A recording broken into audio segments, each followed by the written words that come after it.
Hold on a second. There's nothing new under the sun. Hold on. And alright. Alright. There's nothing new under the sun. And that whatever the script says, whatever happened before shall happen again. That's what it's talking about. Remember in the first Exodus, what happened? Before they left out the nation, he made the Egyptians what? Paid them back for all the work that they did. Remember, they built. People talk about Egypt. We know that the Egyptians laid the foundations of Egypt. But the scripture says that the Israelites built the treasure cities, Pithom and Ramses. Like, in other words, all the wealth and glory. The White House. Right, the White House. The monuments, all this other stuff we got, all the great things in that nation, it was built by the Israelites. So they owe it to them. So before they left, because scripture says that whenever you violently take away from a man, you got to restore to him fivefold. They had to give it all back. So when we go out this next time, they're going to have to give it all back. And they can't afford it. That's the reason why all their nations going to fall apart. They can't afford it. They cannot afford it. Like they say the United States is what? How many $1 trillion in debt now? Like $405 trillion in debt. Some astronomical amount of how many $1 trillion in debt or whatever they're supposed to be. It's insurmountable. They can't pay it back. They owe you all that. Every single dollar of that whatever $1 trillion, they owe it to you. They owe it to you. That's why he said the fall of us is the riches of the Gentiles. The whole world is rich because of our fall. That's how deep it is. What you're saying. They can't pay it. They can't pay it back. They're going to let you go. They're going to let you go. That's how deep it is. Right? And the Most High is going to make them. Like, there has to be restitution. Scripture says that the Most High hates, he says, an unjust balance is an abomination in diverse ways. What that means is that diverse ways in unjust balance is a matter that's not equal. Right? In other words, like, if I deal with you and I say I'm gonna do X, Y, and Z, then I'm gonna have to do X, Y, and Z. Then you're gonna have to hold up your end. So if all these things have been happening bad on this end, and then nothing that's happening bad on this end, it's gotta weigh it out. It's gotta be just. It's gotta be level. So he says it's an abomination to him. So anytime we see like, okay, this group just done made it all their money and did atrocities this other group, then that thing will have to level out. It's gonna have to come back. Now, what is that? That's reaping and sowing. Be not seed, Yah's not mocked. For that what a man sow, he must also reap. You understand what I'm saying? So that's the unjust weights, diverse measures, right? It's an abomination to him because all through the scripture he says what? He's the Elohim of justice and judgment. That's what Christians don't want to hear because they believe that's kumbaya. Everybody's saying. Anytime you start talking about this, they be like, well, you know, well, I believe that God is for everybody, not just one group of people. Of course he's not. Of course, he saved one group of people, but within what he created, there's opportunity for everybody to receive what? The blessings of Abraham. I mean, you know what I'm saying? To come into the Abrahamic blessings. So that ain't what we're talking about. But what we're talking about is that the Most High deal with nations. He's always dealt with nations. Scripture says what? He builds up a nation, he tears down a nation. That's what he does. And this group of people, that group of people. He's the one who set the bounds.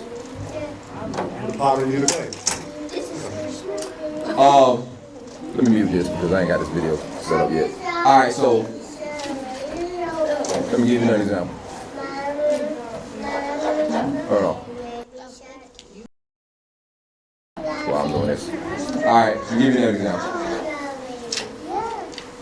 When what did I just say? I'm trying to do too many things at one time. What did I just say? Build up a nation. Right. Okay. Build up a nation, tear down a nation. So, Nebuchadnezzar, right? Nebuchadnezzar thought when he conquered the nation, that there was something that he did.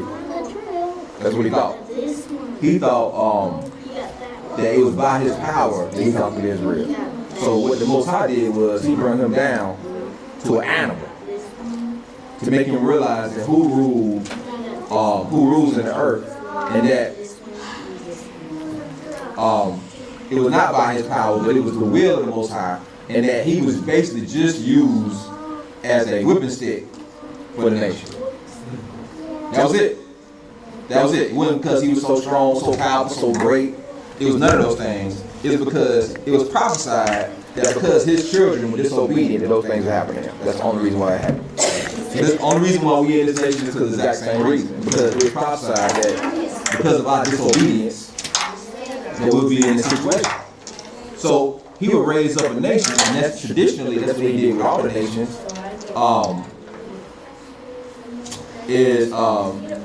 He would raise up a nation to be the punishment because of for Israel. Because the only way Israel, let me throw this out there while I'm getting this together. Can you curse Israel? It's impossible. Can't curse Israel. It's impossible. The only way Israel can be cursed is if they curse themselves. They break the laws and the statutes and commandments. That's the only way. It's the only way. So now the scripture didn't say that you can't curse other people. Think about that now. And then if you talk about some deep stuff now, people don't want to hear this. Ain't no way in the scripture where it says you can't curse other people, other nations of people. Matter of fact, what are we talking about? We're talking about Balaam and Balak, right? Balaam Balak going to Balaam trying to get him to curse Israel. Now, he wouldn't be going to get him to do it if he hadn't had the practice of doing it before. Understand what I'm saying? He wouldn't have went to ask him to do that if he didn't think it was possible. You understand what I'm saying? So this whole process of cursing, because remember now, the other nations had other gods, right, that they were under. So getting this person to curse that person and this nation to curse that nation. So he went to them to get them to curse Israel. He thought it was possible. He went to do it. And when he found out it is impossible. So what Balaam had to do was he went back when he felt like he figured out he couldn't curse them. He went back and he did some research and he found out that what you have to do is get them to curse themselves. So like I said, we didn't talk about when I set this video up. I'm gonna go ahead and get into this, but I'm gonna have to just turn this around because I'm about to run out of time. So what he did was he went and there's a certain place that that the king had. It was called Baal Peor. Everybody say Baal Peor, right? Baal Peor was a place that was dedicated to the worship of the god Moloch. And really with Moloch, you put in Balaam, you can put all kind of other different names in there. But Baal Peor, and we talked about this last time, if y'all remember why I mentioned this, it means master of the opening, or god of the opening. And when I say opening, and just being raw, it's talking about a woman's vagina. That's what it means. Alright?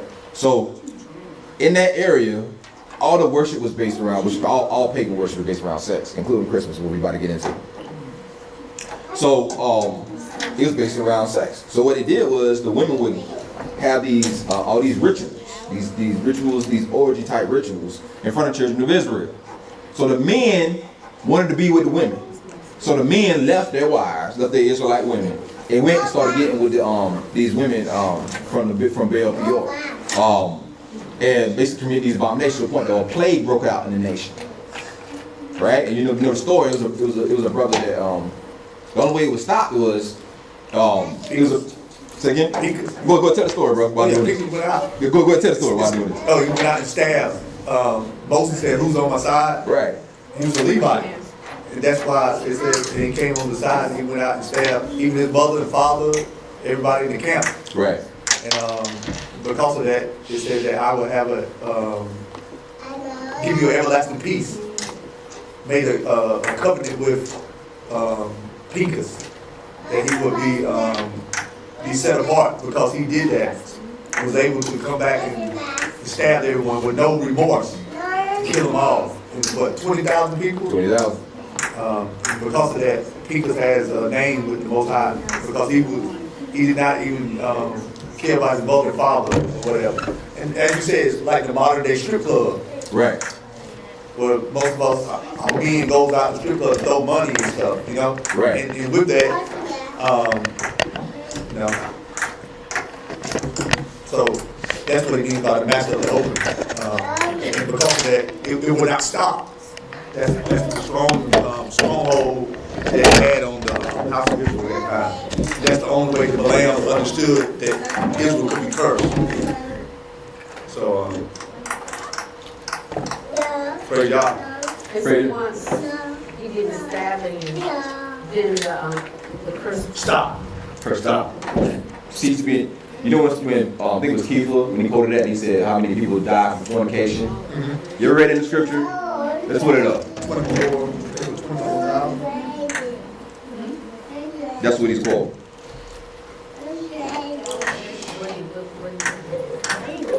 And what the brothers are saying is basically this time of year, people come in from all out of town, clubs, parties, and house meetings and stuff. And that's what this whole holiday season is based on. Everybody's jolly, everybody's sensual, everybody dresses in different colors, red, Rudolph. Yeah, the magical stuff that the sister was talking about. So we're just the master of the opening. Everybody's jolly, everybody's kissing cousins, you know, stuff of that nature. My cousin's coming out now, I ain't saw in years.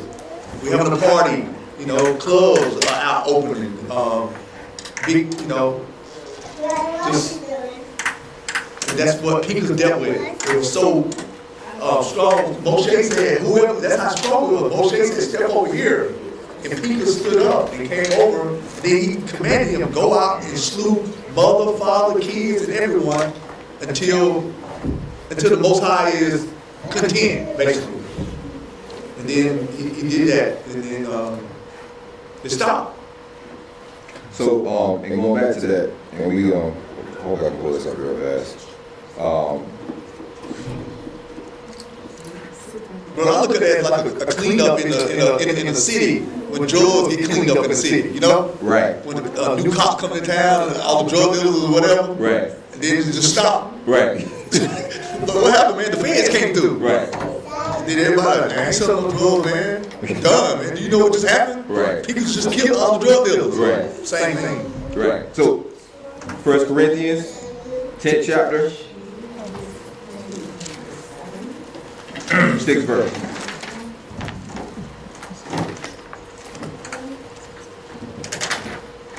Sorry, what was it? 1 Corinthians 10th chapter. My bad, no. 1 Corinthians 10th chapter, start the first verse.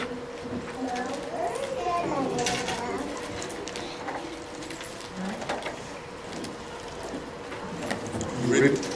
Yeah, go ahead.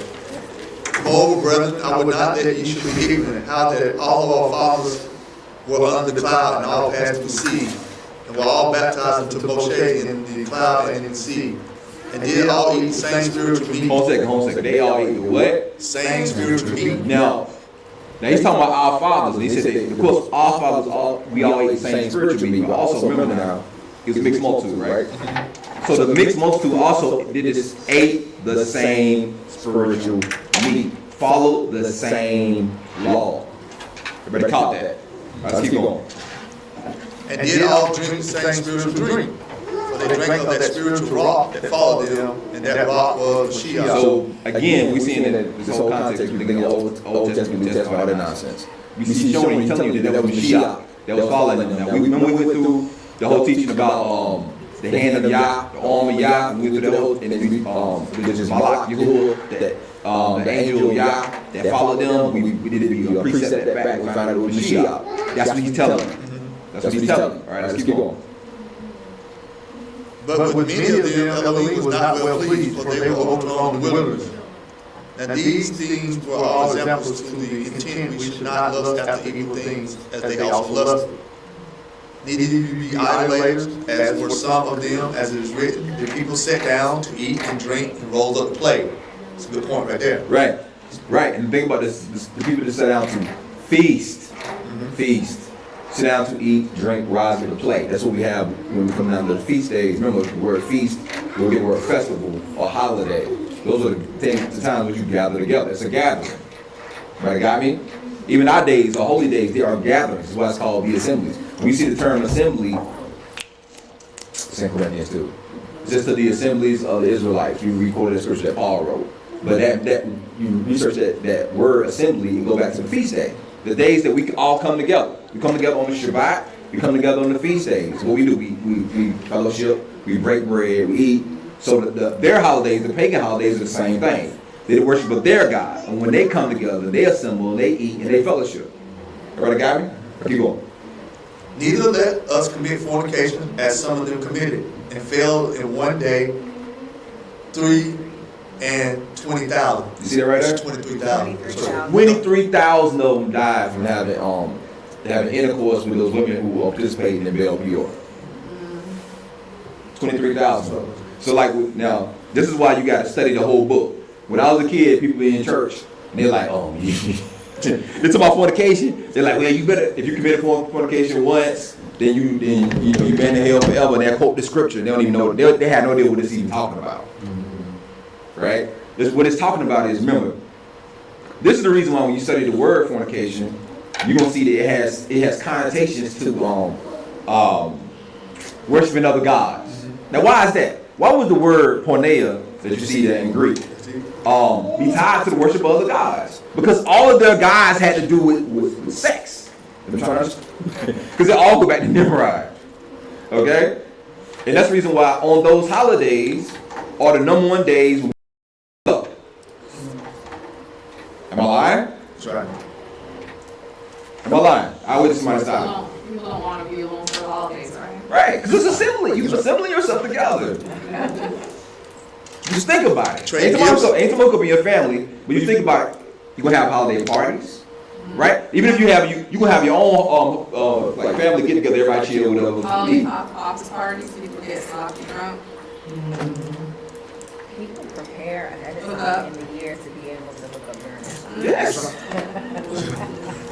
So It's true. Fly you in. exactly. So I'll pay your ticket on that. So here I'm gonna give you that one more precept on that. Actually, it's a new tip. It's a very hot shot precept, but I'm gonna show you this right quick, and then we're gonna get into the lesson, right? Because this actually is tied into what we're talking about. Okay. I think it's Revelation, the 3rd chapter.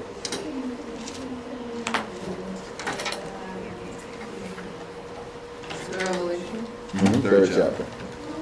Hold on a second, I gotta get this verse. Numbers 25 too, bro. That's where that is at, the first couple of verses. Go ahead and read it. It says, Israel revolted in Shittim, and the people began to commit order with the daughters of Boaz. And they called the people unto the sacrifice of their gods, and the people did eat and bowed down to their gods, and Israel joined himself unto the Baal Peor. Join himself. Now, what is that? I mean, that's a Hebraism. Yeah. That means to commit fornication. That's a sexual union. That's right. Join himself. Join himself. Go ahead. And the anger of Yah was kindled against Israel. And Yah said unto Moshe, take all the heads of the people and hang them up. This is Numbers 25, verse 1. And hang them up. So this is the command of Yah. Hang them up before Yah against the sun, that the fierce anger of Yah may be turned away from Israel. Right. And Moshe said to the judges of Israel, slay every one of his men that were joined to Baal Peor. And behold, one of the children of Israel came and brought unto his brethren and Midian woman in the sight of Moshe, in the sight of the congregation of the children of Israel, who were weeping before the door of the tabernacle, weeping for who? Now, did we just read that? Weeping for Tammuz. Weeping for Tammuz. Weeping. Who was born? When was Tammuz born? Somebody tell me. So they had the door weeping for Tammuz. We read Ezekiel 8. Wednesday, and then the last Shabbat about that's what these Muslims weeping for Tammuz. They were worshiping Nimrod. They had their backs to the altar, facing the east. We got to the Eastern Star, which is part of Christmas also. They call it the star. They call it the Eastern Star, even though we broke it down how it wasn't in the east, it was in the west, according to scripture. Because they were coming from the east. All the same. Keep going. And they had the Pinchas. And when Pinchas, the son of Eleazar, the son of Aharon, Right. the priest saw it, he rose up from among the congregation. I guess he said, I'll go. Right. It is spare me. Right. You know? And javelin in his hand, and he went after the man of Israel to the tent and thrust both of them through the man of Israel and the woman through her belly. So the plague was stayed from the children of Israel. And those that died in the plague were 24,000. Moshe spake unto Moshe, saying, Pinchas, the son of Eleazar, son of Aaron, the priest, have turned my wrath away from the children of Israel, while he was zealous for my sake among them, that I consumed not the children of Israel in my jealousy. Wherefore say, behold, I have given unto him my covenant of shalom. And he shall have it, and his seed after him, even the covenant of the everlasting priesthood, because he was zealous for his Elohim and made an atonement for the children of Israel. And we go on. All right, so let me ask you a question. Why did the plague break out? Why did the plague break out when they did this? Somebody explain it to me. When they started having all these sexual acts, these women participating in worship of their God. We just read how those two things connected. Why did the plague randomly start breaking out? Because everybody took part of it. Everybody took part of it, but why? They let it hold on. They cursed themselves. They departed from the law, the covenant. The covenant. Because the covenant says that these curses shall come upon you when you worship other gods. So this plague broke out. They talk about the plague and all that kind of stuff. So that's why the plague broke out. Now when the plague was stayed, because who? The priests. What put an end to it? They killed the abomination. Because that was an abomination. Matter of fact, read scripture. They was in the middle of the act. It was the middle of the act when it happened. He struck both of them through with a javelin. In the state of plague. So what are we doing now? We killing the act. We're what? Royal priesthood, a holy nation. We becoming separate. We're becoming Kodesh. We killing the act. We exposing it for what it really is. You see what I'm saying? And by that, stay in the plague. So what is the plague? Captivity, cursing, death, all this other stuff that's going on with us. So now we coming out of that, and we killing it. Just the sons of Aaron, the priests. Right now we know that we in the Melchizedek. You know what I'm saying? We know under the Mashiach for the Melchizedek order. You see what I'm saying? Born in him. Now let's hear Mashiach talking about that. Now see, before we started understanding this, I didn't put these two together. This is Mashiach saying this in Revelation, right? Revelation 2, verse 12. And to the angel at the church of Pergamos write, these are things which have the sharp two-edged sword, or the sharp sword two edges. I know thy works, I know where thou dwellest, and where Satan's seat is, and behold, holdest fast thy name, and hast not denied my faith, even in those days where Antipas, my faithful martyr, who was slain among you, dwelleth. Check this out. But I have a few things against thee. But somebody read that. Finish reading that for me. Why does he got a few things against you? Read it aloud. But I have a few things against thee, because thou hast there them that hold the doctrine of Balaam, who taught Balak to cast a stumbling block before the children of Israel, to eat things sacrificed unto idols, and to commit fornication. Y'all see that? What's wrong? There you go. That's Mashiach quoting that same thing. So I'm all talking like, what is the doctrine of Balaam? Yeah. Who is Baal? Somebody tell me. Who is Baal? I get real. Shut down.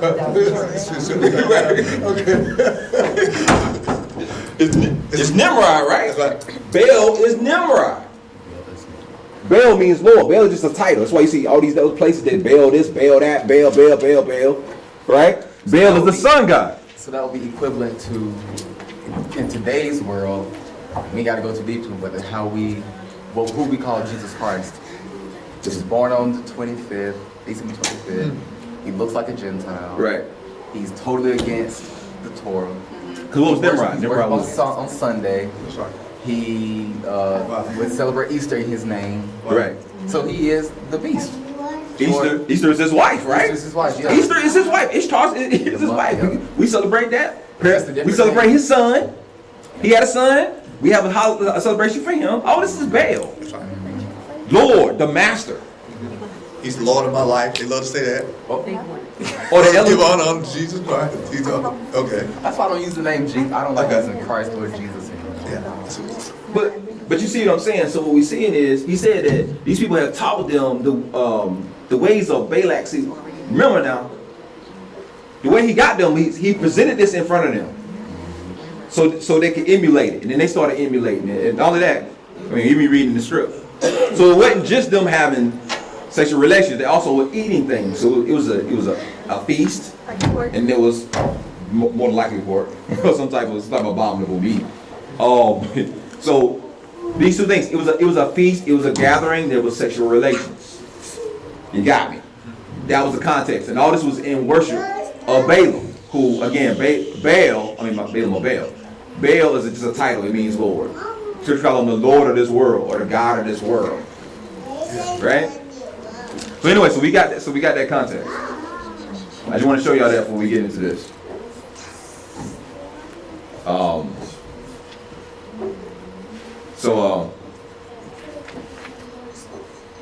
got on screen. Oh, yeah. So anyway, we're gonna dive deeper into this.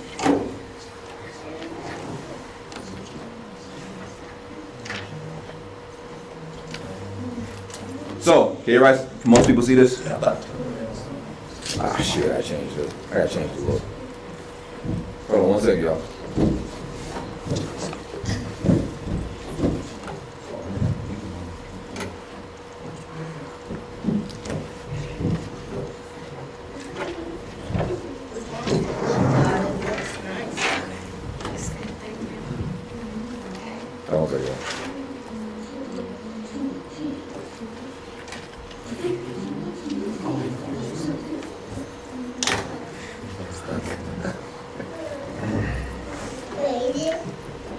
Only thing I don't like about this setup is I can't be full screen.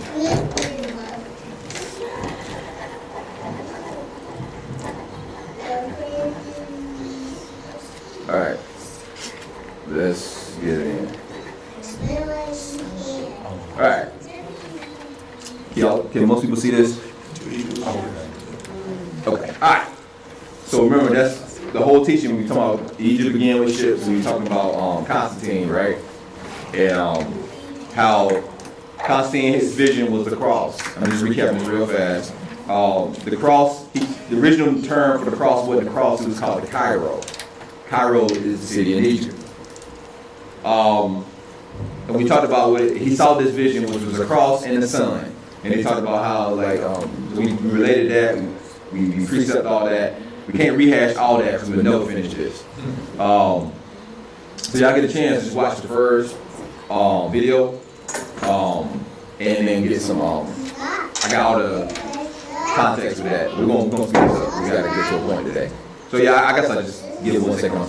So we know that the scripture says that we'll be took to Egypt, which is the worship of the sun, moon, and stars. Egypt is the worship of the sun, the moon, and the stars. Right? And we know that scripture also says that Egypt will be every nation because we'll be took there in captivity. It says we'll go from one end of the earth to the other. Right? In the captivity. And this captivity is going to be called Egypt. Alright? Y'all pull that feed in your phone, you might see some slides with it. So anyway, real fast, Constantine had his vision when he looked up in the sun and he saw a cross with a light above it. And he said he saw these words floating in the sky and said, with this sign, or with the cross, or the Cairo, you're going to conquer the world. Right? And we know that it is to this day, it is the Europeans who, through their crusades and all this other stuff, how they actually conquered the world, to this day they actually still control it. Real fast. These are the symbols. You see the Babylonian cross, which is they call it the Maltese cross. We'll get to that in a second. And then you got the T that's right beside it. That's the symbol of Tammuz. That was his son. Nimrod's cross, his son's cross. All these things predate Mashiach. We don't know how many 100,000 years. Same thing, predate Moses, predate everybody, right? From the beginning, we started seeing these symbols. They have anything to do with the Mashiach, but have nothing to do with his death, burial, resurrection. Under that, you see his symbol that he saw, what they call it the Cairo, which is an Ankh, which is an Egyptian cross. An Egyptian cross. Say it again. It is an Egyptian cross. That's what he saw. They stylized it to look like the cross we see today. Originally, it was an Ankh. All right. So anyway, let's keep going. That's Nimrod. You see right there. That's the depiction. That's his son wheel cross. You see it in the circle. Hopefully, y'all can see that. That's his cross. That's where the symbol comes from. It was Nimrod's symbol. Now we just read that Christ prophesied that it's what? The doctrine of Balaam. Right? Baal is Nimrod. That's what that's a title for him. It's the doctrine of Baal that's caused his people to stumble. Back to I read it real fast again. What verse was that? My bad. Revelation 2. 14. Is it 14? He says, but I have a few things against thee, that thou hast taught them to hold the doctrine of Balaam, which is the worship of Baal, who taught Balak to cast a stumbling block before the children of Israel to eat things, sacrifice to idols, and commit fornication. Those are the two things that we do in this religion. Two things. Commit fornication goes both ways. Literal fornication and spiritual fornication. To be joined, to be one with that, whatever that system is, whatever that God is. And also that what eat things sacrificed to idols. Unclean, eat, that's really their word, to tell you the truth. Their doctrine. That's the sacrifice to their idol. That's their teaching to their idol. But it's also what? Unclean meats, unclean ways, all that kind of stuff. All that stuff tie in. When you see a symbol, you move real fast. That's the original cross right there. That's what he saw in the sun, which you see is a ankh. It is an Egyptian symbol. He said that he had a vision, he had a prophecy that he was going to conquer the entire world with this symbol, which was an Egyptian cross symbol that he calls the Cairo. Can't get into all this information because we got to keep moving because we're pressing for time. And again, we see that this symbol was an ancient symbol and it was for all kind of other pagan deities. You got Tammuz, which is Nimrod's son. You got Thoth, which is the Egyptian god of wisdom. You have Tantalus, Tet, Theos. You go to school, you go to theology school. Right? All these other things. That's his sign. That's his thing. We prove from history and by the definition that Mashiach did not die on the cross. Did not. Right? This is the definition for what the Latin crooks referred to as giblet, where criminals were executed at a stake or pole. A stake or pole. Say it again. A stake or a pole. But not necessarily a cruciform being. In other words, not a cross. The Latin derived from the verb crucio, which means to torture. That's what it means. You see right here? That's traditionally what it would look like. They will hang. They would do it two ways. They would nail you to that crossbar and then put you on the tree. Or they have these things that are called a giblet, which is almost like a little chamber. Or they will hang you from your neck. That's what it is. It was not a cross. He said he seen the vision that through the sign of the Cairo or the cross, he will conquer the world. The word Cairo means victorious in the Egyptian script. So he's taking all this stuff from Egypt. Remember the scripture says you can go to where? Egypt again. On ship. Hopefully I still have the signal. We went through Ezekiel 8. In Ezekiel 8, give you some side notes. Ezekiel 8:10 says, I went and I saw, behold, every form of creeping thing, abominable beast, and the idols of the house of Israel. These are the idols of the house of Israel today. These people that we worship, and if you say anything different, they be ready to fight you. You tell them about the Caesarea Borgia is not the Messiah, they're gonna be like, why you trying to bring race into it? Right? All this nonsense. These are all the images that's done conquered us today. Ezekiel saw that. Then he talked about how he went into the chamber and he saw the priest, and they had a censer in their hand. They had smoke that went up. These are all the ways that the Catholics worship. They got it from Baal. That's why everything in Catholicism is based around the sun. The sun. That's why they made it worship on Sunday. Keep going. Then in the 8th verse it says, he brought me to the door of the gate, and behold, the house which was toward the north, and behold, the women were weeping for Tammuz. So you know that the Catholics, every year they had this time called Lent, which is 40 days of weeping for Tammuz. And they put the T, which is his sign, upon their forehead. And the scripture tells us that the beast has a mark that you put on your right hand. Now, if you know anything about Hebrew is right hand means your power, forehead means your mind. Keep going. So we got to the mark. All right, so now we're going to speed up. Now let's get to the point where we need to be.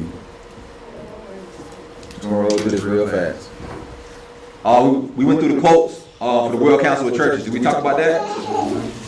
I'm going to give you some fast quotes from the World. Matter of fact, real fast. You see right here, this is the sign of the World Council of Churches. It's the cross on the boat. That's Osiris's boat. That's Osiris's boat. Right below it, you see that's Osiris's boat with Horus. Horus is Tammuz. Horus is Osiris's son. Tammuz. On the boat, he has the ankh, which is the cross. Everybody see that?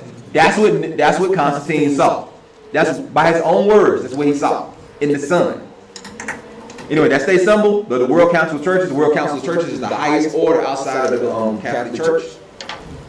Read some quotes from them, real fast. I don't think we need atonement theory at all. In other words, I don't think there needs to be a sacrifice for sin. That's what Mashiach came and did, died for sin. Jesus is our older brother, the trailblazer and constant companion of us. Ultimately, among many brothers and sisters who are eternal equally worthy in siblinghood. In other words, they believe that they're co-equals with the Messiah.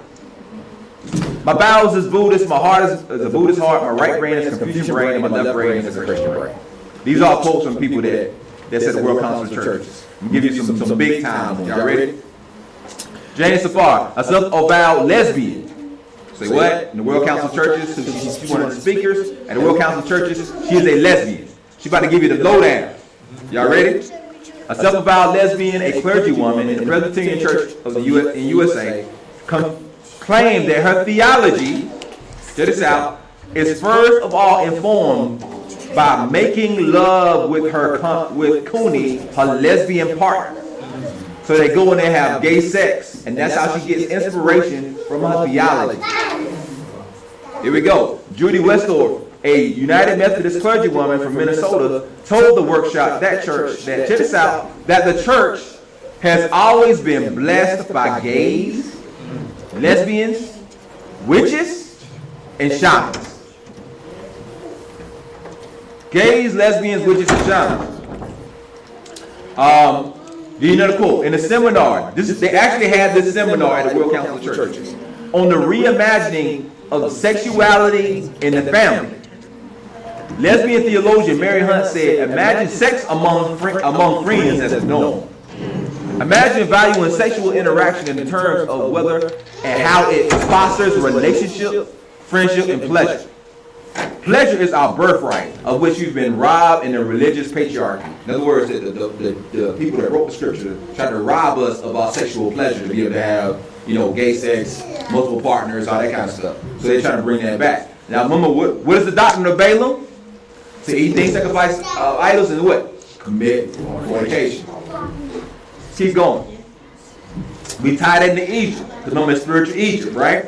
And the temple Mastabe, which we get the word, you know what from, ties to. And Kunum Hotel, and Nakunum Kahum. And their whole sexual depiction is all over that wall. And the whole concept of Atum, who supposedly, according to their legend, masturbated, and then through his seed, basically fertilized Egypt in the Nile. That's where all this stuff came from. It's raw, but it's true. Here we go. These are the cities in London and Vatican and all that kind of stuff. You see their symbols, which is the obelisk. That's why every church you go to, and back in the day, will have a steeple on it, because steeple is a obelisk. The obelisk is a phallic symbol. It is the symbol of Nimrod's sexual organ. If you know in the history, it comes right out of Egypt also. Keep moving. So we know that's also tied to the worship of the sun.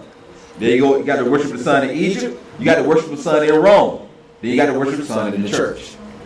That's why every symbol you see of the Messiah, it's always going to have sun rays, sunburst, sun disk, halo, all these other things behind their head, because it's tied to the worship of the sun. Am I moving too fast for everybody? I'm just doing a fast recap, as fast as possible. So anyway, now we get to what we need. We're kicking with gas. All right.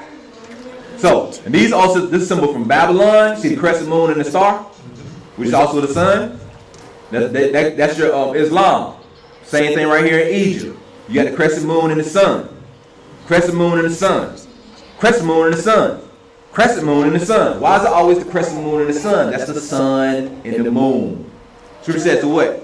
He says, if you look up to the host of heaven and worship what? The sun, the moon, and the stars, that you will be what? Brought to Egypt again by ship. Right? This is a Egyptian and Babylonian worship that's been brought into Christianity. See the picture? Only see the picture right there with Mary, and she's over the moon, and she has the sun in her chest. Right? Up right above that, where it says number 5, that's the eye of Ra, with the Trinity, which is Horus, Isis, and Osiris, Isis, and Ra, right over their heads. Right beside that is what they call a Captivity monstrance, and it's the same thing. It's the sun and the moon with the sunburst. That's why they worship on Sunday, on and on and on, sun. Now, finally we got to what I was trying to get to. Had to do the recap. So, right. All right.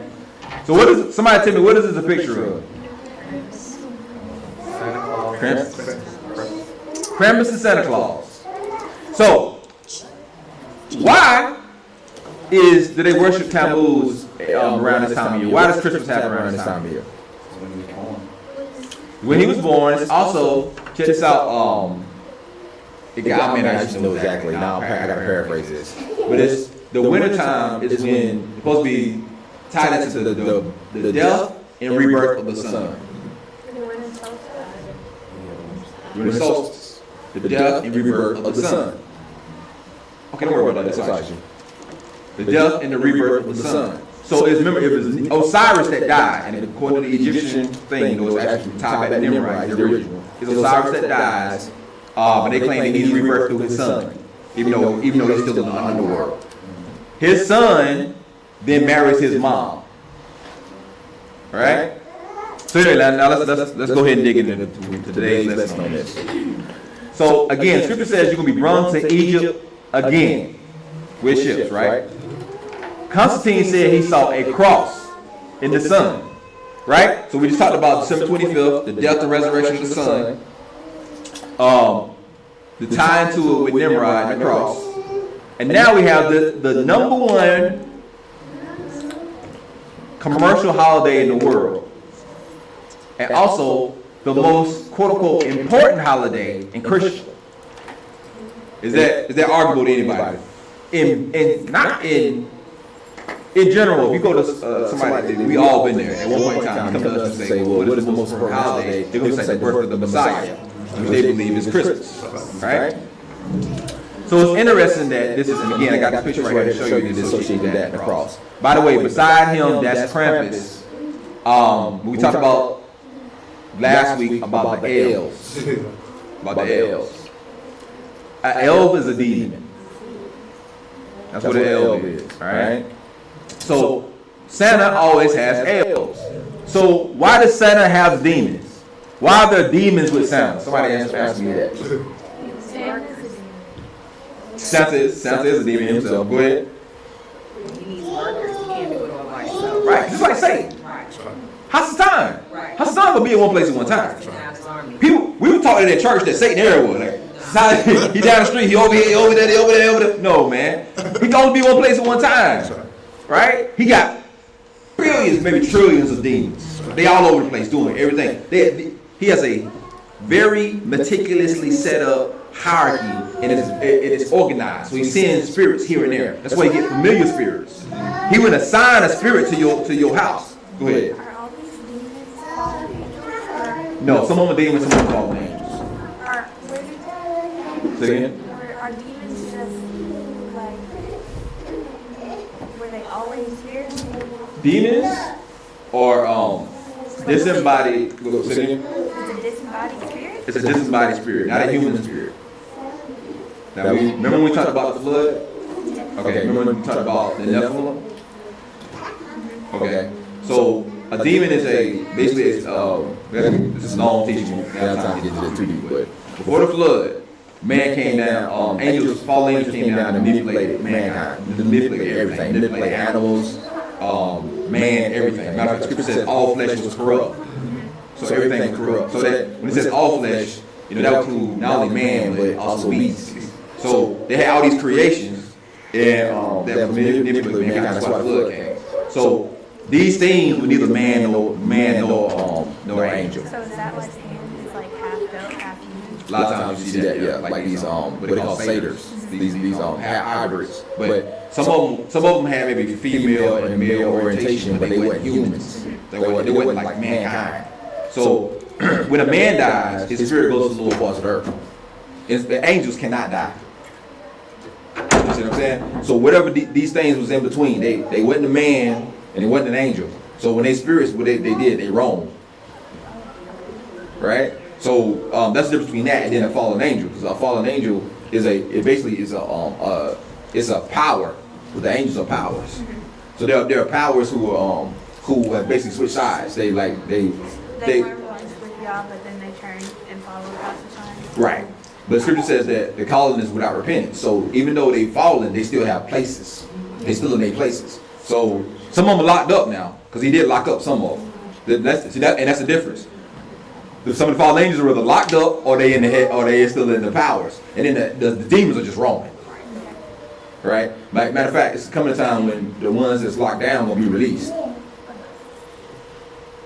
Right? So, but yeah, so that's the difference between a fallen angel, and then like a demon, which is like basically just by the spirit. So demons are always looking to inhabit something. They're always trying to have that body. They also try, but the powers of the angels, they have authorities. They over this place and that place, and like there's an authority or a power that's over the United States, some kind of spirit. Could be Constantine himself, all we know.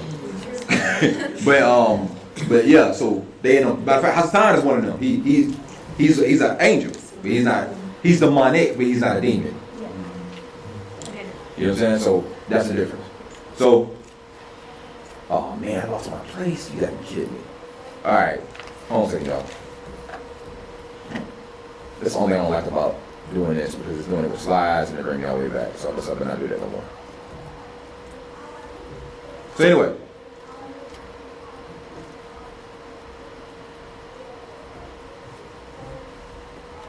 Any questions so far? That's what we're Right there? Okay. So anyways, this is Krampus. Krampus is called the Yule Lord. What is Yule? Somebody tell me what Yule is. Isn't it a tree? It's a log, it's a tree, it's a god. It's God. It's God of fire. Right? So that's the reason why we have Christmas time, they sing what they call Yuletide shit. Yeah, girls. Yuletide carols, all those things. It's in the worship of this God. And as you see that he's a he could be a demon, he could be a fallen spirit, either way. But this is what we're seeing. And this is according to their their stories. Krampus is he would take these children, like kidnap them and beat them, or potentially I guess take them to hell or whatever. And he's a partner of Saint Nicholas or Santa. And there's a whole story between Saint Nicholas. You trace him all the way back to Odin. Trace him all the way back. These gods and the European gods, no matter what kind of gods you're talking about, is a series of names that's been changed over the years. It's not like one thing. Like Christmas, before it was Christmas, it was just the worship of Nimrod. Then after that, when the Romans got it and the Greeks got it, they changed it called Saturnalia and the Feast of Bacchus. Those two different names. Then Saturnalia and the Feast of Bacchus, worship of the god. And then also the Feast of Dionysus. So you had three different names. Feast of Dionysus, the Feast of Bacchus, and the Feast of Saturnalia. Saturn, Bacchus, and Dionysus. Those three gods. They're the gods of feasting and sex. Okay? So after that, during the time when Constantine came and they adopted those traditions, it got changed from that and became Christ's Mass. And then Christ's Mass ended up being Christmas. So anyway, this is what we got this. Now this is a celebration of the Norse people celebrating Christmas. You see Satan walking around with demons. These are the elves. This is why you know in Babylon.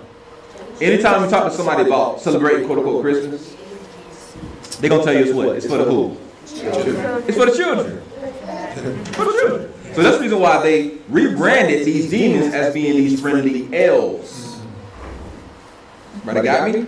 Because most people know this either, but Christmas was banned in the United States for I don't know how many years. Up to you're talking about in the place where they genocide whole nations. They was like, nah, we don't need people with that Christmas stuff.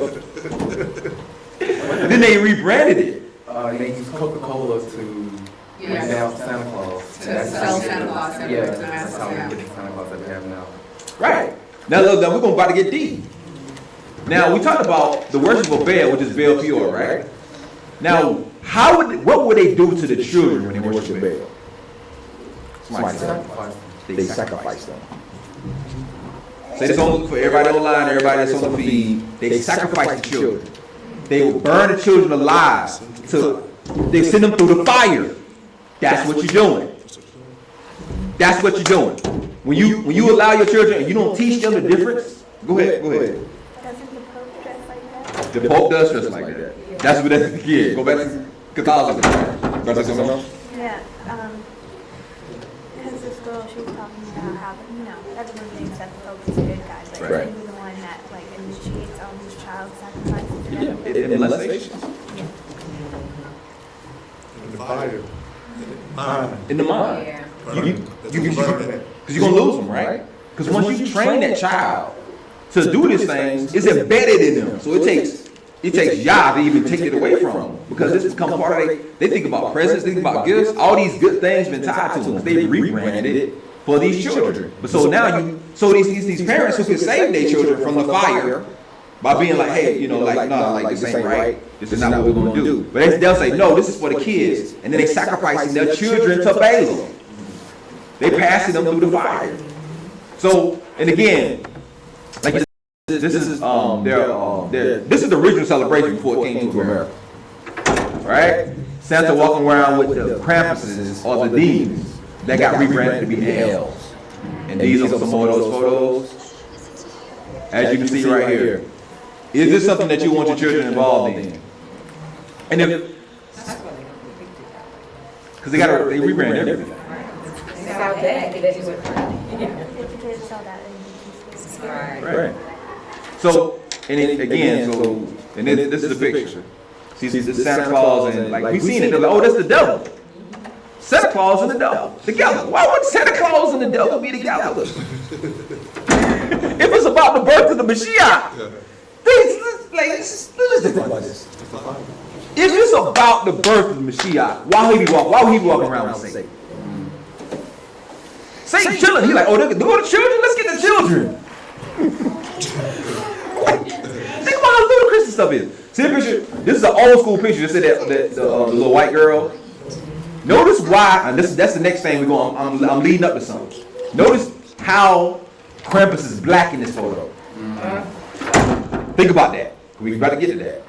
And again, all these other children, most of the time, Krampus is depicted as being a black, like this black demon. Alright?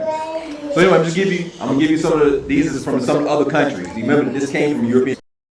In Austria, Austrian children get to celebrate the arrival of old Saint Nick, but they also have to embrace themselves for the arrival of his evil counterpart known as Krampus. I'll give you these quotes.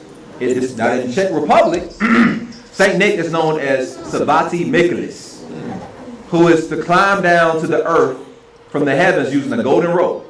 Mikuláš is accompanied by an angel and a devil. Now again, so in their own celebration, they're telling you that everywhere, listen now, everywhere Santa goes, a demon goes too.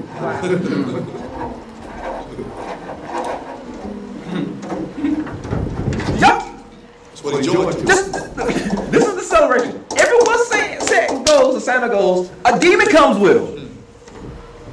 Friends, they have an evil visitor similar to Krampus to keep them behaving all year long. Lead Pierre Fortiard. Pierre is because that's Peter. You get to that in a second. Who translates to the whipping father, accompanied with Saint Nick on December 6th. In Germany, it's Versnickel. And the German Santa's dark enforcer. He's not as nearly as evil as Krampus or the whipping father. So Versnickel ain't hardcore as Krampus is, but he's also, he'll do his work. He'll beat the kids if he got to. All of us about abusing the kids. Iceland, children who once told to behave or they'll be eaten by a pair of ogres. Ogre, same thing, demon. That's what an ogre is, right? Or orc. Lived in the hills. Or a troll, that's the same thing. The characters who considered it to be so terrifying that a public decree was banned for the use of these stories to scare children into behaving. Italy, Befana, which is a witch. So Santa Claus is a female witch in Italy, which performs the general duties of Saint Nick. That's why it's all about magic. They call it the most magical time of the year. That's right. Y'all done read the scripts. Magic is an abomination to the Most High. That's right. But anyway, Befana is a witch that performs general duties of Saint Nick. Now she travels the earth looking for baby Jesus. Why is it? And matter of fact, I meant to put the picture in there. She rides a broom. Every time they show her, she's riding a broom. She's flying around on a broomstick trying to find Mashiach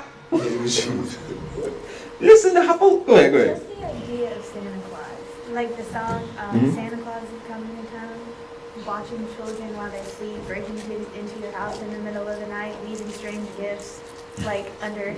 That's so weird. But people just, oh yeah, strangers in my house in the middle of the night, eating my food. That's so cool. Strange pope with magic reindeer, and, you know. But anyway, Norwegian folklore says that Christmas Eve is kind of like Halloween. That's what. Yeah. Yeah. It brings about a number of evil spirits and witches. The brooms of the house, check this out, man, check this out. And they hide the brooms, man. They hide the brooms on Christmas because of the witches. So in Italy, you got Bethlehem, who is a witch who flies around and try to look for baby Mashiach. in the Norwegian people, Christmas is so evil, and they said that all these evil spirits and these witches are about, that the brooms of the house are hidden to keep them away from witches. And men will often go outside and shoot their guns to ward off evil spirits. Now, let's go to Daniel 7. Can we get somewhere with this, man? I'm not just giving you random facts. We're getting to somewhere, right?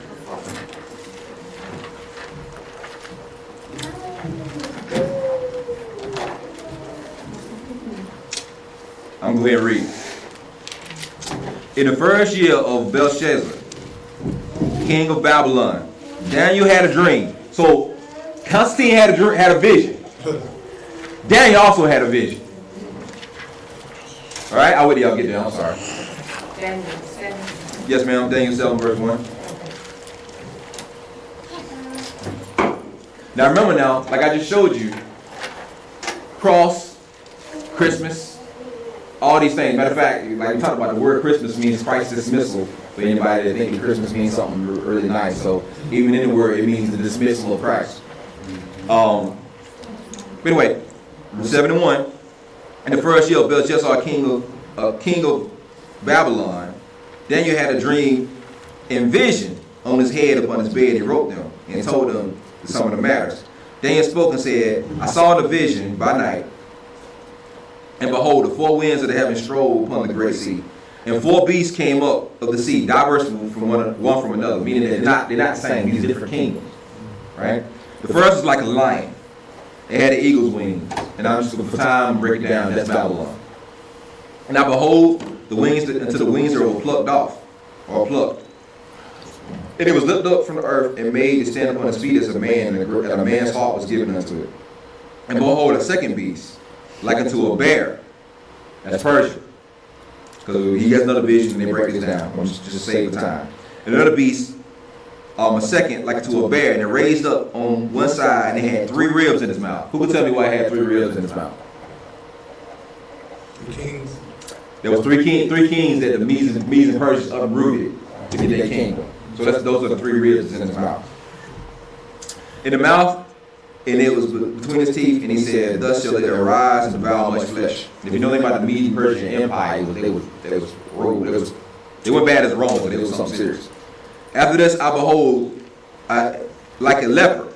So it's another one, and it's like a leopard. Now I wish I had those images in there, but I got images from Greece, and it shows the Greeks depicting their gods and Alexander the Great, and they would have the leopard. They would draw the leopard a lot of times.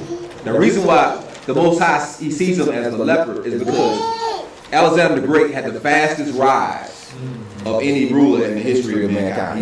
He was 30 years old and he had conquered the known world at that time. So the leopard is the fastest animal. He had the fastest rise. So anyway, he had upon his back 4 wings of a fowl, and the beast had also 4 heads, and dominion was given to him. The reason why he had 4 heads, Alexander had 4 generals. It's all history, like you go look this up. He had 4 generals who after he died, they split up his empire, and then it boiled down to 2 generals, and then they went to war. So if we went to Daniel 12, then will say the king of the north, the king of the south, the king of the north, the king of the south, the king of the north, the king of the south. That's the 2 generals that was left from Alexander the Great's empire, Seleucid and Ptolemy, and they kept going to war, and they would pass through Israel, and they kept going to war with each other. So anyway, let's keep going. It says, and I saw this in night vision, behold, a 4th beast. So this So this is a new beast. Different one, right? Dreadful and terrible and strong exceedingly. And it had iron teeth. And it devoured and brake in pieces and stamped the residue with his feet. What is residue? What's left? What's left? The remnants. The remnants. Now who's the remnant? Israel. So whoever this fourth beast is, he's great and terrible. He don't even have a description. You see this? He don't have a description. All you say is that he's awful. That's all thing when he saw him. That's the only way he could explain it. Great and dreadful and strong exceedingly. And it had iron teeth, and it devoured and breaking pieces, and it snapped the residue of his feet. And it was diverse. It ain't like all the other beasts. It ain't like the other kingdoms. That it was before, and it had 10 horns. And I considered the horns, behold, there came up like another little horn. Before it, that was plucked up from the 3 horns, plucked up by the roots. And behold, in this horn were eyes like of a man, and a mouth speaking great things. Now, that word great things, you can translate that to also blasphemies. Now, we can give you a precept for that. So it's speaking blasphemies against God, or against Elohim, the Most High. Here we go. And I beheld till the thrones cast down, and the ancient days is sit, whose garment was white as snow, and the hairs were like, what? So it wasn't like a horse's mane. So like pure wool, just make him throw it in there. And his throne was like fiery flame, his wheels like fire. So anyway, y'all get the idea. I guess we'll go ahead and read that. Let's go ahead and read that. And fiery steam issued forth before him. Thousands ministered unto him. 10,000 times 10,000 stood before him.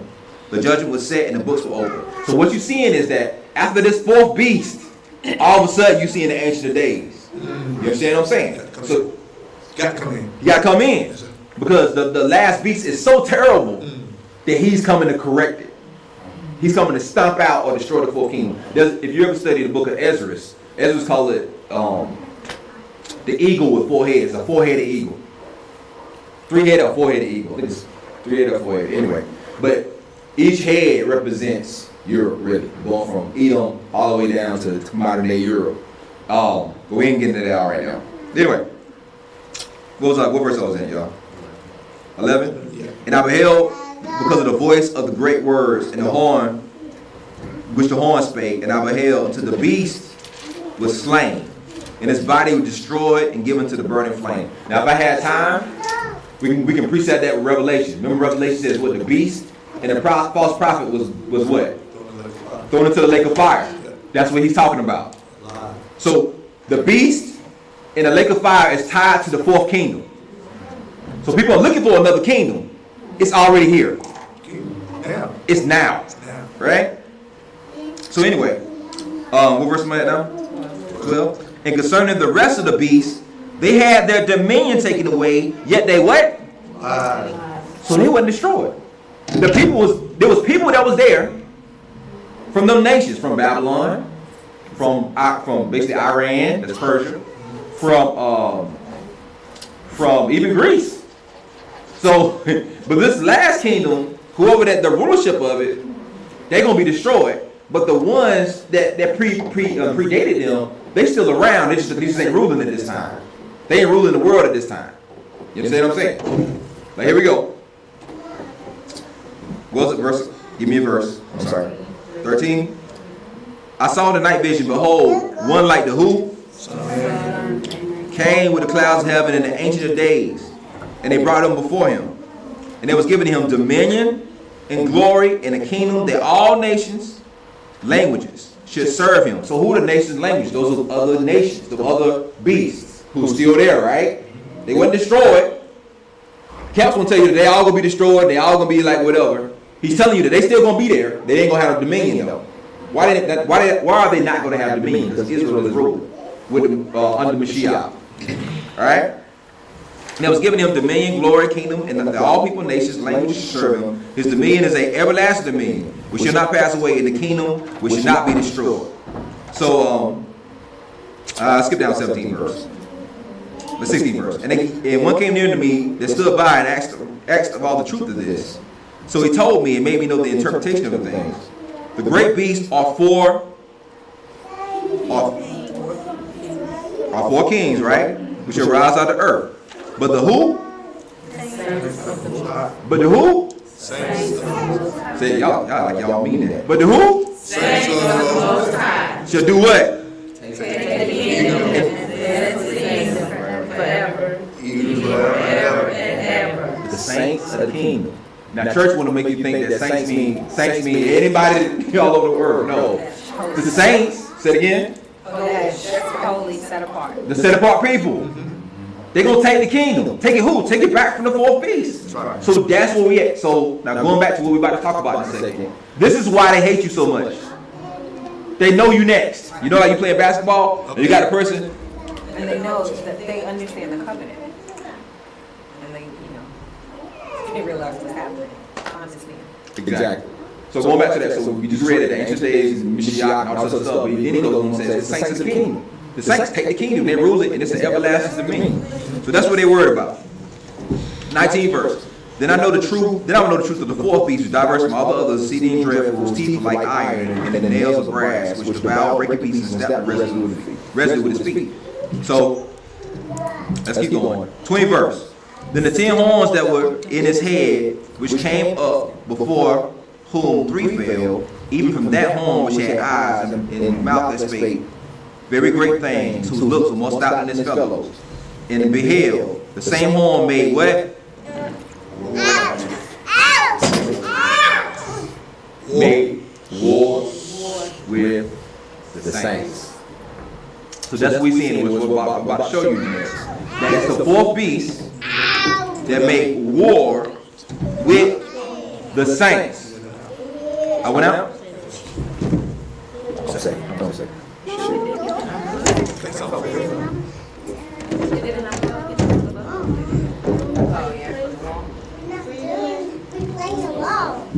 Shoot.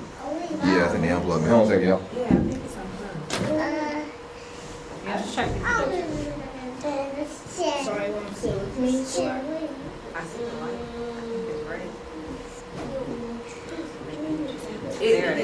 It was unplugged. Shoot, stop moving around right there. Sit down. So, Scoot back. Some rock. oh shoot. Oh, I got it. Now my phone dead. Alright. Who's reading Daniel 7? Finish that verse. Finish that for me, Khalil. What verse? Yeah. Until the ancient of days came, and judgment was given to the saints of the Most High. And the time came that the saints possessed the kingdom. Keep going. Thus he said, the fourth beast shall be the fourth kingdom upon the earth, which shall be diverse from all kingdoms, and shall devour the whole earth, and shall tread it down and break it in pieces.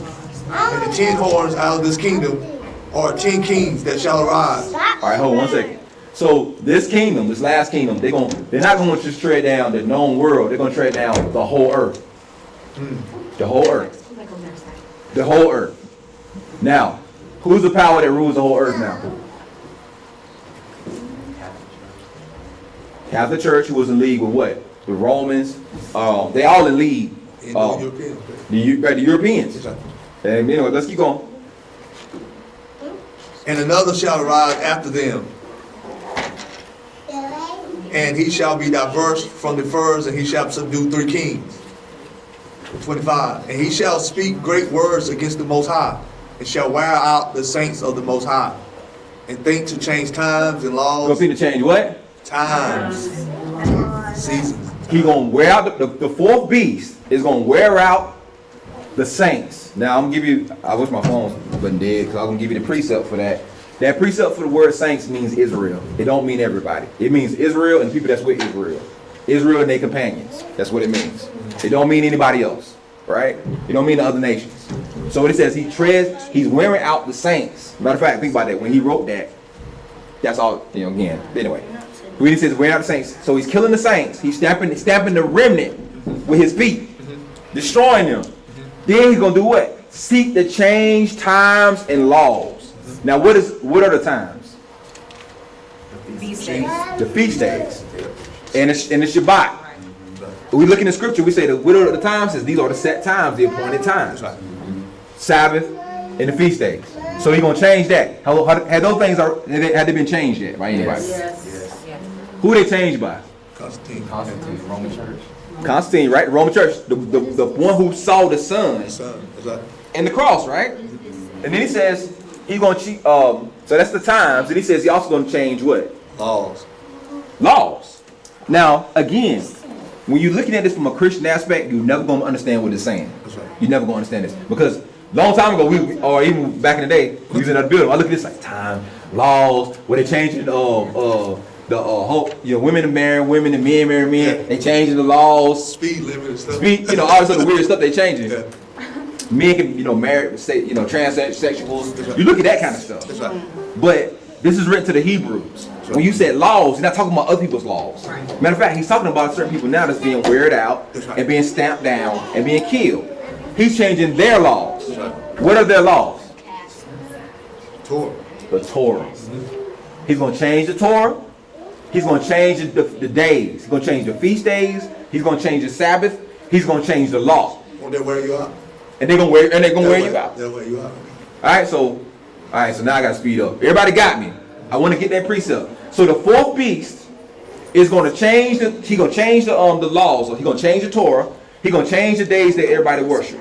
He's going to kill the people.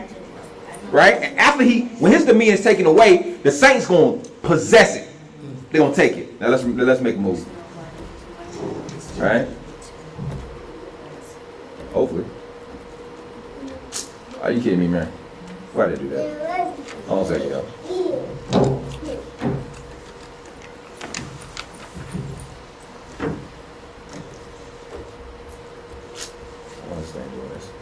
All right, hold on. So, he's going to wear out the saints, right? I'm going to start giving you some examples of how this happened and how it still happened. Because remember now, when Constantine saw the cross, what did he say? With this sign, he's going to do what? Conquer. Conquer means to rule, to tread down, to kill, to all these things. So I'm gonna give you some of the times they did this. In 1209, you had the Albigensian Crusades that was killing people. In 1236, you got the Roman Catholic Crusaders who slaughtered us. It said the Jews, I'm prove to you that that was us. I'm prove to you that that was us. 1481, in the direction of the Roman Catholic Church, the Inquisitors, you heard about the Inquisitions before, authorities tortured, burned, and slaughtered tens, even hundreds of thousands of people during the Spanish Inquisition. From 1540 to 1570, the Roman Catholic Church butchered at least 900,000 these are like other heathens now, Christians of all ages during the year of a 30-year period. From 1553 to 1558, the Roman Catholic Queen Mary, who they call Bloody Mary because of the people that she killed, of England, attempted to bring England back under the yoke of a papal tyranny. She would sit down and get a butt whooping. During his reign, nearly 300 men and women were burned to death at the stake. Her victims included bishops, scholars, and other Protestant leaders. 1572, the Bartholomew's Day Massacre. French and Roman Catholic soldiers began killing Protestants in Paris on one night, August 24, 1572. The soldiers killed at least 10,000 Protestants during the 3 days. In 1618 to 1648, the 30 Years' War was a religious war and was planned, instigated, and orchestrated by the Roman Catholic Jesuit order against the ages in an attempt to exterminate the Protestants in Europe. In 1640, I'm just giving you the quote. In 1641 through 1649, 8 years of the Jesuit instigated Roman Catholic butchery of Irish Protestants. He claimed the lives of thousands of Protestants. And these talking about heathens on heathens. 1685, French Roman Catholic soldiers slaughtered approximately 500,000 French. In 1441 to 1445, Roman Catholic Church, whatever, in Yugoslavia, butchered hundreds of thousands of Yugoslavian citizens. In 1949 to 1953, with the support of the Colombian government, the Roman Catholic Church had about 60,000 Protestants and non-Catholics shot, drowned, and emasculated. They cut off their private parts. Right? The papers boasted that, including the women and children, they had massacred more than 2 million of the human. This is a quote from the 1800s. So this guy that was writing, his name is Griffith. Two guys, Griffith and Simon. He was quoting about the papacy, and he said the papacy boasted that they killed over 2 million people. That was during the 1800s. The number of Albigines, I can't even pronounce that perished during the 20-year war were estimated from 1 to 2 million people. I forget what date that was from. I need to speak on you that during the 30 Years War in Germany, ain't quoting all that. Y'all get the idea. For time. All these are quotes.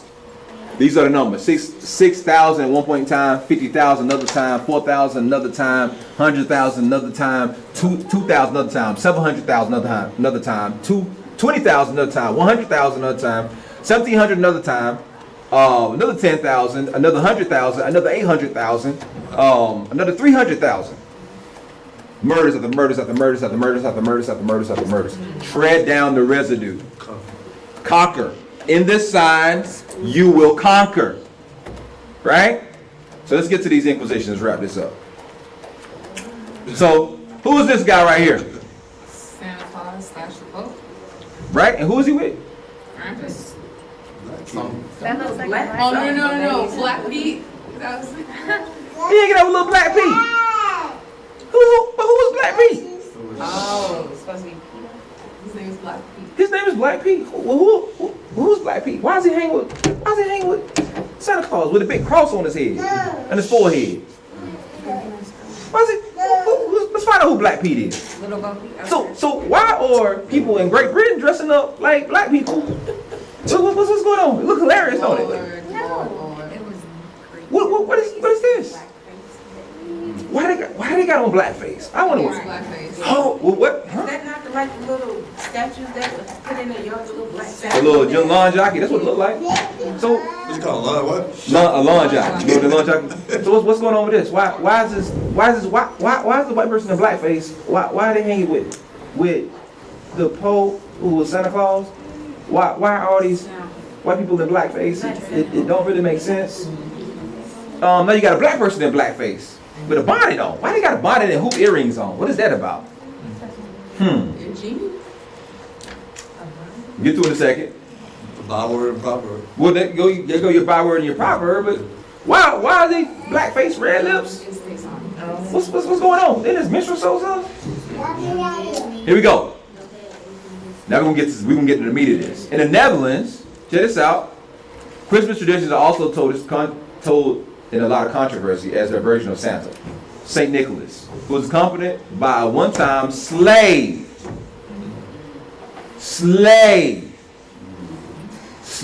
known as Black Peter.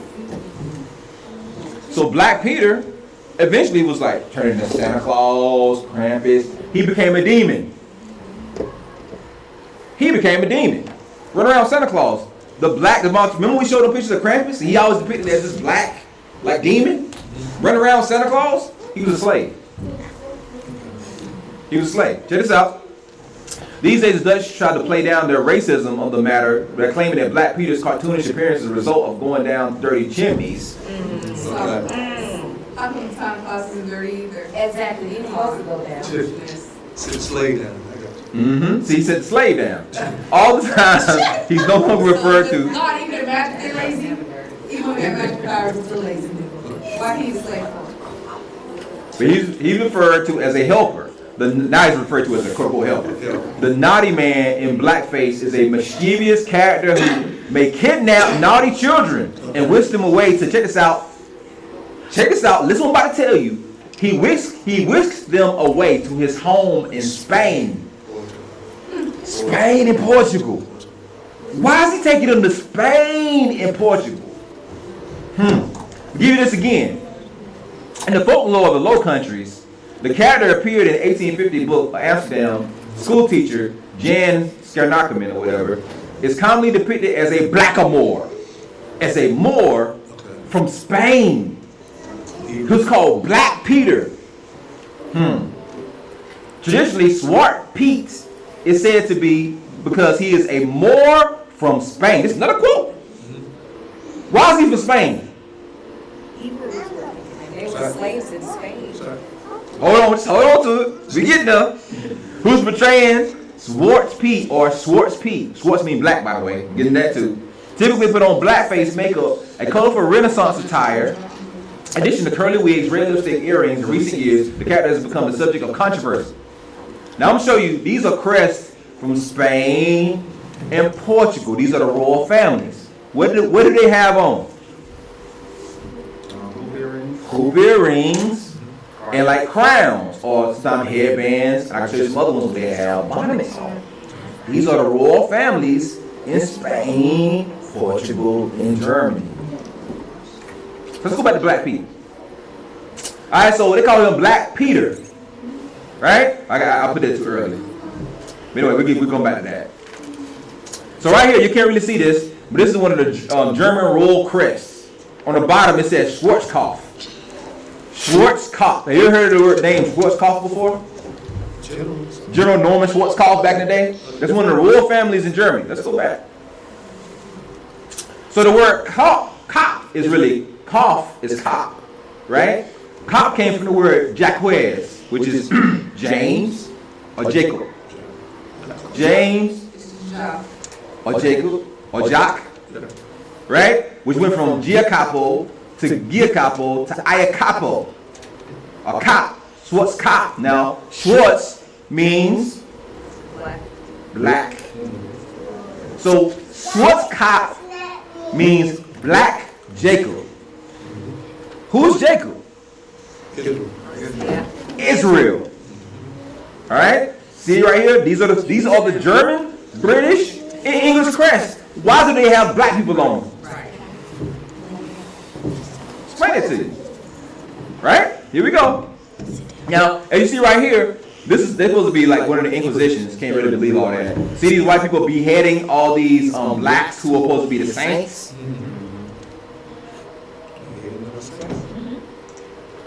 The beast is going to do what? Tread down the saints. Right? He going to change times and laws. Now, see this guy right here? Who do you think he is? You got a bag. Is that a sack? Yeah, sack. This is a Portuguese Jew. This painting was done by the Japanese when the Portuguese Jews came to Japan. This is a Japanese painting of a Portuguese Jew, a Jew from Spain. Why do they act so surprised when they see this thing? Because they done covered everything They up. have it, yeah. As you see right here, this now remember now who was with Santa Claus? Black Pete from where? From Spain. From Spain. Black Peter. Who's Peter? Come on, man. Who's Peter? Kepha. Who do the popes claim to be? They claim that they descended from Peter. They claim they descend from Kepha. Saint Peter's. It's called Saint Peter's Basilica. So it's little Black Pete that runs around with the Pope or Saint Nicholas or the Pope, right? He's getting his Pope gear. Go back and look at it. Santa Claus is in Pope attire.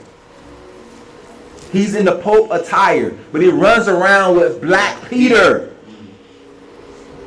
who they turn into a demon. You should be a what? Byword and a proverb. So to this day, when they have their celebrations, they go dressed in blackface as Black Peter from Spain. Now we about to go. Y'all ain't ready. As if it's a curse. If it's a curse. Yeah. Let me give you a quote. Just clear this up. This is it's a quote from 1800s. All right, here we go. The island of St. Thomas, which has been discovered in 1471, and no other Portuguese settlements on the continent of Africa, from the banished Jews. From the banished Jews. Check this out. The Black Portuguese, as they are called. They call him Black Peter, right? From Spain. The Black Portuguese, as they are called. Right? And the Jews of Lugano, who are hated by the very Negroes, are descended. In other words, they Negroes. Right, it got me. Here we go. And the Jews of Lugano are hated by the very Jews they ascended. By the colonists, St. Thomas soon became a considerable place of trade, valuables of the sugar plantations. The Negroes were purchased. They call them Negroes. So the Black Jews of Spain are also called What is black in Spanish?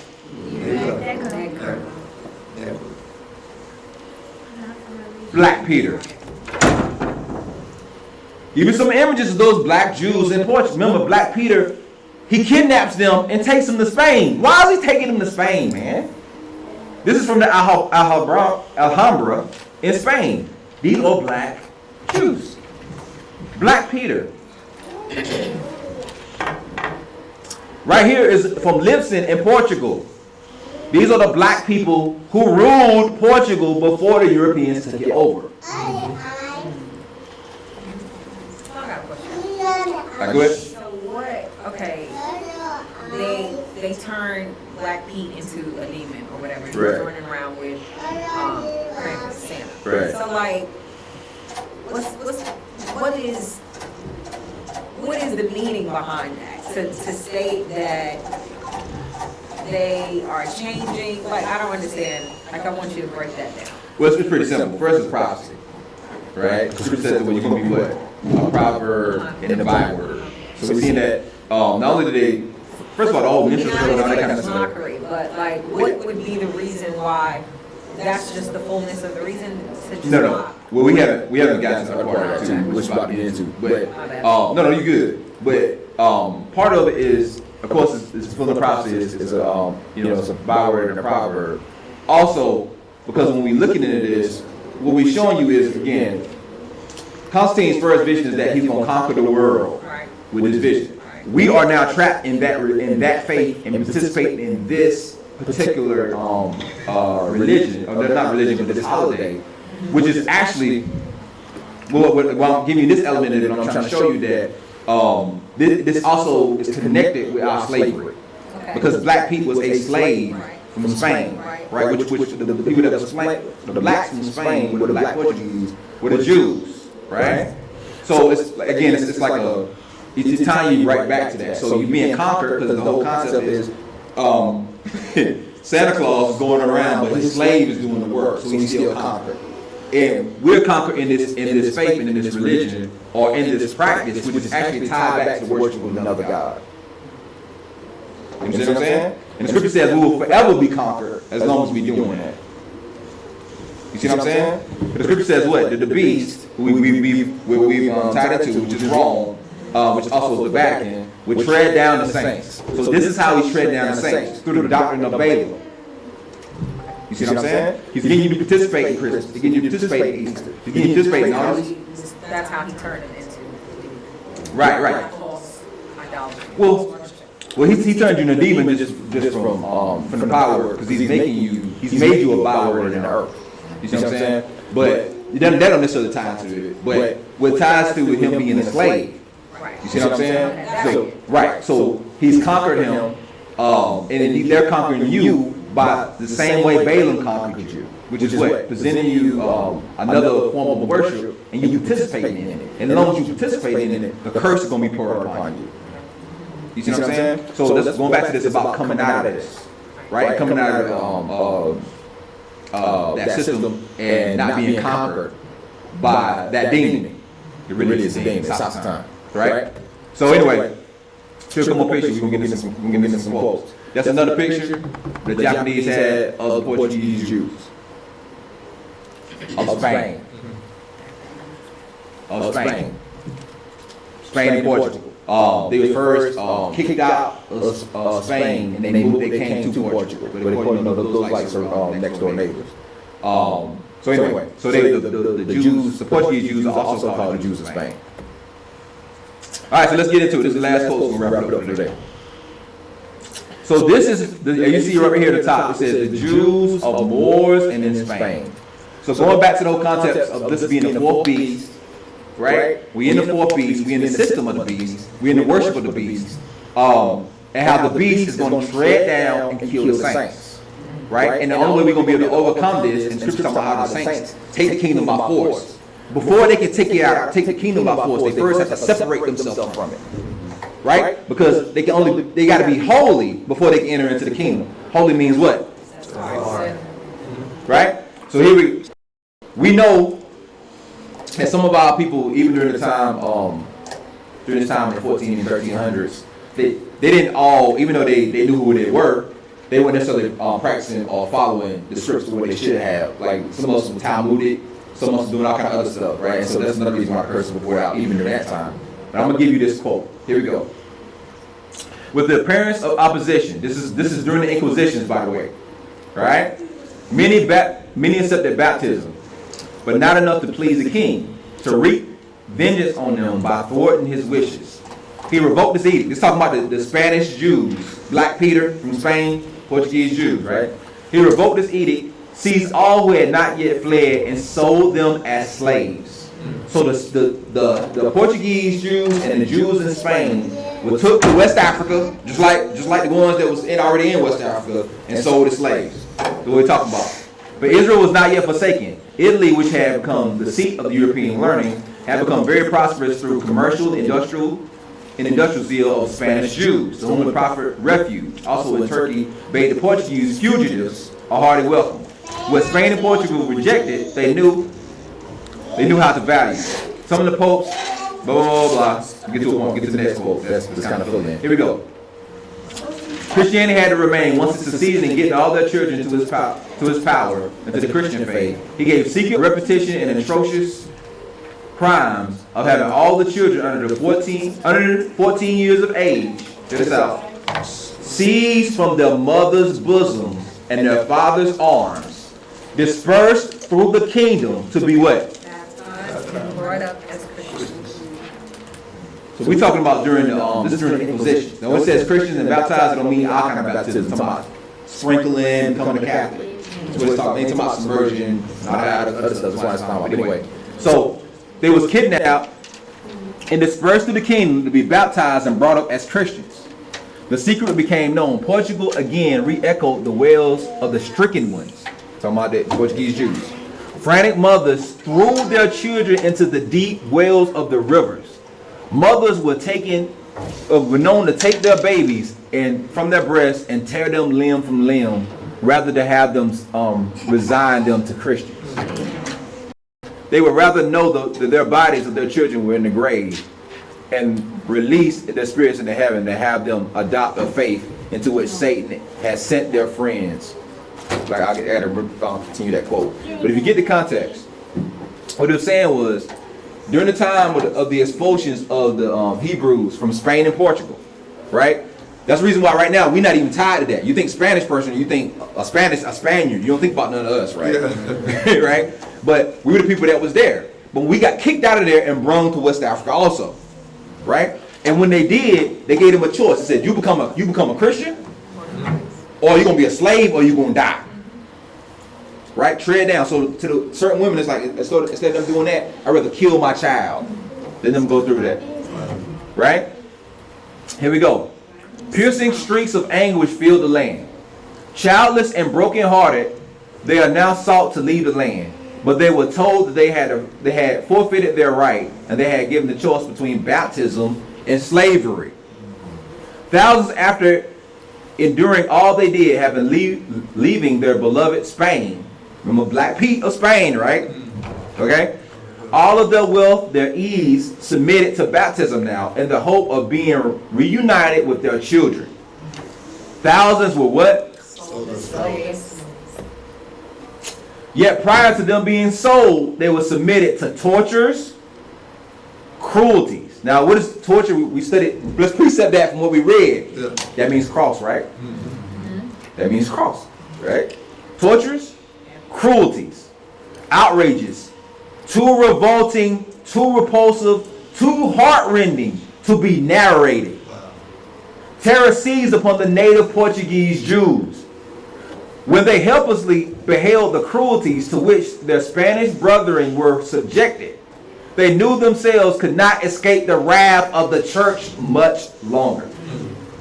And they, through flight, and will have been for them, they had made their escape then, while they were making secret preparations. King John died in 1495, said it backwards. He had been afflicted on the very day when the ships, Deuteronomy 28:68 says that you're going to be what?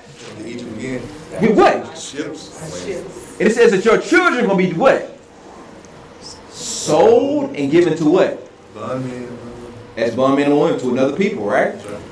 When King John died in 1945, he had been afflicted on the very day when the ships laden with the Jewish exiled children, so it's the children that was first taken, they were all put on ships and taken to West Africa. Here we go. Set sail for the isle of the condemned criminals. So we consider to be criminals.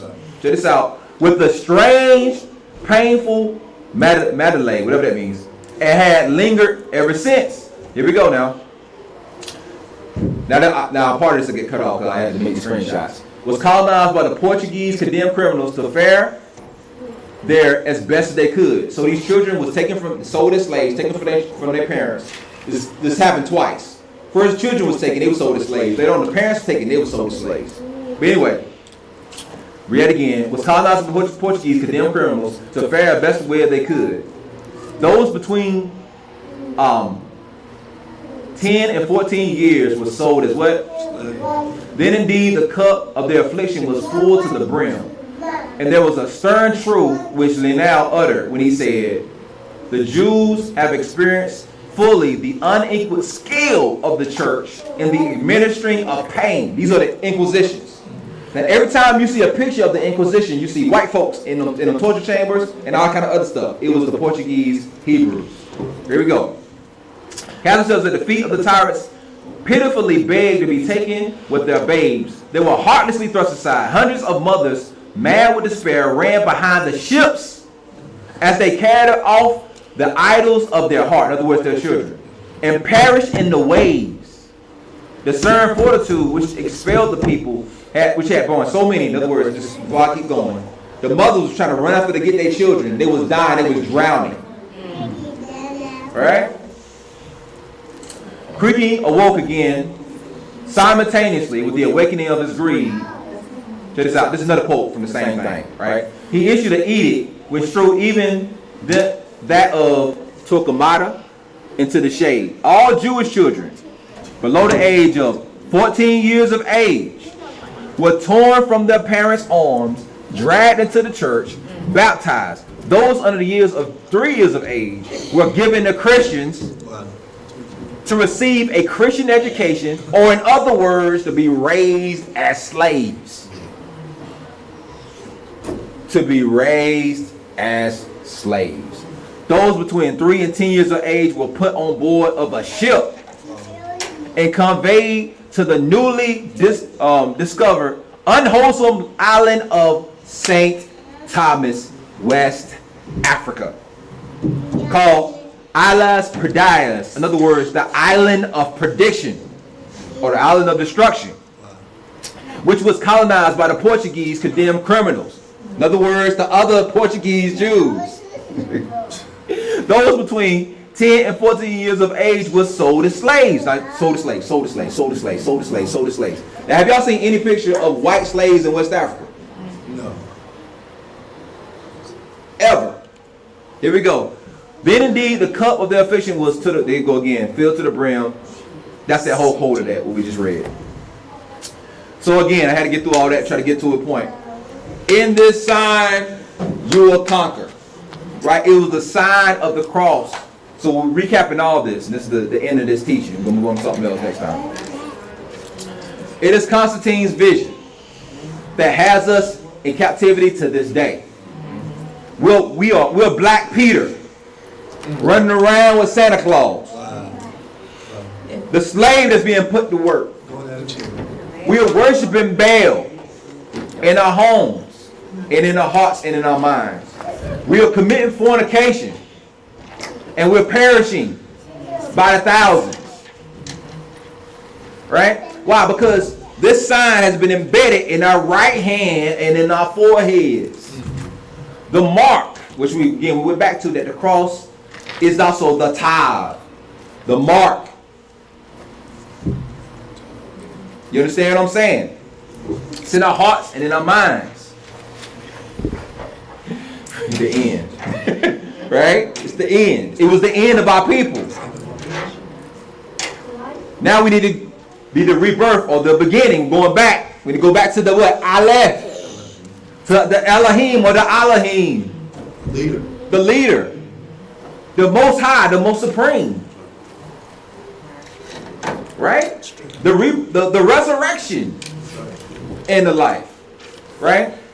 So anyway, so that's all that's in that. So I'm just showing you the whole context of that, going from what he saw to what it meant, which is Egypt and Babylon, which is what we in today, which was prophesied, which will be in the last days, which he said that will happen to the Jews, which said it will be by ship, which it happened multiple times. That we see that we went by ship in the slave trade, in the transatlantic, in the Trans-Arabian, and during the Inquisition. So when you talk to people, they talk about the transatlantic slave trade. Oh, it's good. When we talk about transatlantic slave trade, we see that. That's why the scriptures tell us that these curses shall be upon us for how long? Forever. For a sign and a wonder forever. Forever. So again, for everybody that's out there, it's shalom. Y'all got to get the older teachings. They're all online. Hopefully, this is part 2 to that. We had another recap that's on the channel. Shabbat shalom, and like I said, we're praying for everybody. We know this is the time of the witch. Where everybody is in the end of their wickedness, and this is the time that we trying our best to be Kodesh, right? The best way we know, and trying our best to serve the Most High. So with that, for everybody online, we're gonna say shalom, and Yah willing, we'll probably see y'all when we fellowshipping with Augusta and Brother Morris. Shabbat shalom.